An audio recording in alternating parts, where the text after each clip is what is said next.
nti bizibu by'ebyokufuna maiso kubanda kubifuka olw'okwogera amazima tinda agavaako ayinga nti bintuwaiswa inajibu baida kusobola okwemererawo niwe libanga mukamaliza. Unfortunately, nja kuzikana namanza family eno ndi waka wano kuba yansomesa oluzungu abandi babuzanga mwami Mpuuga nasoma nuli yansomesa oluzungu bamweta mwami Mulawa. Mama never will that's not what I want to do. Mama, we do politics.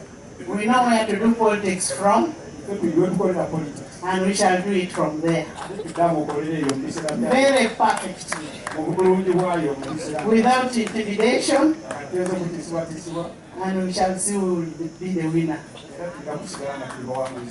Chairman, you talked about the equipment. We budgeted for those equipments. I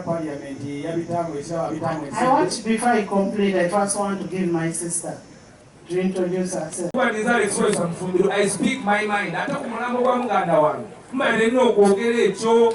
Mama Kadaga muleke kola mirimu gyo mukugula sente. Mama muleke abeewo abimiremeke. Oleni mama waife atubeereyewo twamutoola mu ofiisi eyo mwamusuula eyo kale mumuleke aweereze mutamutaaku mbeera ye muli ku mutaaku ate mwine mwogere ebigambo ebirungi mu kuziika. Nimwaba bakabeebusoga mwireku ove ku Mama Kadaga kulwa Katonda n'ensi yange ndikwenda oku. Honorable Katuntu, as your little sister, who will always stand by. Tuwanye ekitiibwa abantu abawuliriza bannaabwe. Tuwanye ekitiibwa abantu abawuliriza batakkaanya nabo. Katonda yakola omuntu, yakola abantu abagezi. Abantu abagezi teboogera nnyo. We know how to handle very serious issues. Tuzitwala mu bataka mu mbeera.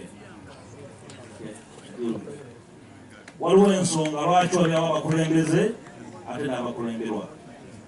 Leadership not for jokers, so very serious people. Omukulembeze baba abantu basangasanga baba abantu abali serious